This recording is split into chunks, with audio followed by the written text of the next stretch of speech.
Praise lord. దేవుని నామమునకు మహిమ కలుగును గాక. ఆశ్చర్యకరుడైన యేసయ్య నామం పేరిట మీ అందరికీ ప్రత్యేకమైన వందనాలు తెలియజేస్తున్నాను. ప్రార్థన. ఆలోచనకర్త ఆశ్చర్యకరుడా నీకు స్తోత్రాలు. ఆశ్చర్యకరమైన నీ కృపను బట్టి నీకు వందనాలయ్యా.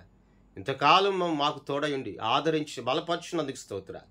వాక్యము వినుటకు శ్రేష్టమైన ఆసక్తి దయచేయమని యేసయ్య నామమును అడుగుచున్నాము తండ్రి. ఆమేన్. దేవుని వాక్యంలోనికి వెళ్దాం. అపోస్తుల కార్యములు 20వ అధ్యాయం 27వ వచనాన్ని మనము చదువుకుందాం. దేవుని సంకల్పమంతయు మీకు తెలుపబడకుండా నేనేమియు దాచుకొనలేదు. ఆ పై మాట 26వ వచనంలో అక్కడ అంచాడు, కాబట్టి మీలో ఎవరి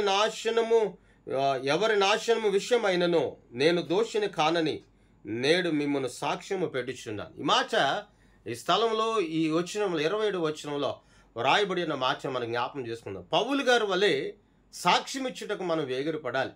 అక్కడ అంటాడు, దేవుని సంకల్పము చొప్పున, దేవుని కృప చొప్పున నా జీవితంలో ఏమి జరుగునదో, నా జీవితంలో ఏ విధమైన కార్యాలు జరిగింపబడ్డాయో, ఏ విధమైన మేలులు జరిగింపబడ్డాయో, ఏ విధమైన ఆశ్చర్యకార్యాలు జరిగింపబడ్డాయో వాటన్నిటినీ కూడా నేను నీకు సాక్ష్యం ఇచ్చుటకు నేను దాచుకొనలేదు అని దేవుని వాక్యం చెప్పబడుతుంది. ప్రియ దేవుని బిడ్డ, దైవ జనాంగమా, మరి నీ ఆత్మీయమైనటువంటి సాక్ష్యాన్ని నువ్వు కాపాడుకొనగలుగుతున్నావా? నీ ఆత్మీయమైనటువంటి సాక్ష్యమును కాపాడుకుని ఆ సాక్ష్యము ద్వారా అనేకులు దేవుని యొద్దకు తరలు రావడానికి కానీ, అనేకులు మార్చబడడానికి కానీ ఒక ఉపయోగకరమైనటువంటి పనిముట్టిగా నీవు ఉండగలుగుతున్నావా? ఒక్క మారు ఆలోచన చేయి. దేవుని వాక్యం సెలవిస్తుంది. దేవుని వాక్యం శక్తివంతమైనది. దేవుని వాక్యం పరిపూర్ణమైనటువంటి బలము గలది. అపోస్తలుడైన పౌలు గారి విషయంలో సువార్త ప్రయాణంలో, వాడ ప్రయాణంలో ఎన్నో ఇబ్బందులు, శ్రమలు, ఆటంకాలు ఎదురైనా అతడు వాటినన్నిటిని కూడా మరిచిపోయి ఇప్పుడున్న స్థితిని బట్టి ఆనందించడం కాదు, వాటన్నిటిని కూడా జ్ఞాపకం చేసుకొని అక్కడ అంటాడు కదా, నేను దేనిని దాచుకొనలేదు. నిజమే, ఈ రోజున చిన్న కార్యం జరిగితే చిన్నదే కదని దాచిపెడుతున్నావేమో నీవు. దేవుడు నీ జీవితంలో జరిగించిన అద్భుత కార్యాలు అవి దేవుని సన్నిధిలో సాక్ష్యం ఇవ్వకుండా, తెలపకుండా నువ్వు ఆ కార్యములను, ఆ సమయాన్ని నువ్వు దొంగిలిస్తూ ఉన్నావేమో. ఒక్క మారు ఆలోచించే. అన్నిటికీ సమయం నీకుంది.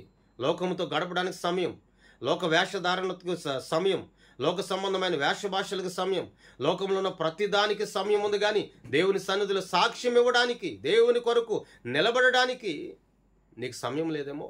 ఒక్క మారు నువ్వు ఆలోచించు.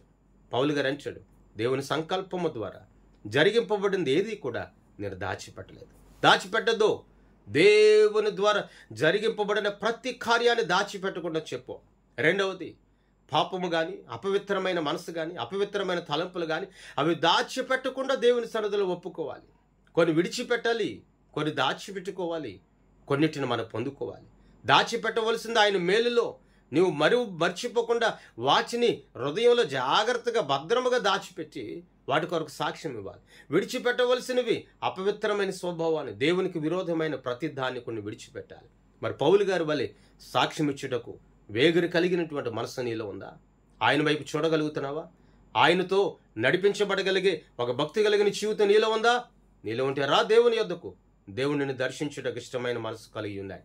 దేవుని సంకల్పము ద్వారా ఈనాటి వరకు కూడా నీళ్ళెన్నో జరిగాయి.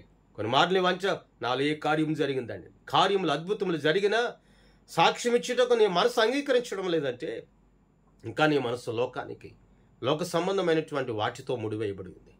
ఆ ముడి ఎప్పుడైతే యేసయ్య నామములో విప్పబడిన గాడిదకు విడుదల ఏ రీతిగా వచ్చిందో, ఎప్పుడైతే నీకు ఆ విడుదల అనేది కలిగిందో ఆ దినము నుండి నా దేవుని కొరకు సాక్ష్యం ఇవ్వగలుగుతావు. ఈ మాట నీ జీవితంలో నీరు కట్టి ఫలించును గాక. ప్రార్థన. కృపమైన నీకు స్తోత్రాలు. ఆశ్చర్యకరుడ నీకు వందనాలు.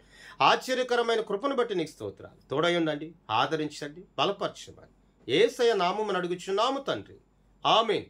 దేవుని సన్నిధి మీ అందరికీ సదాకాలం తోడయండి, నడిపించును గాక. ఆమేన్. మీ అందరికీ వందనాలు.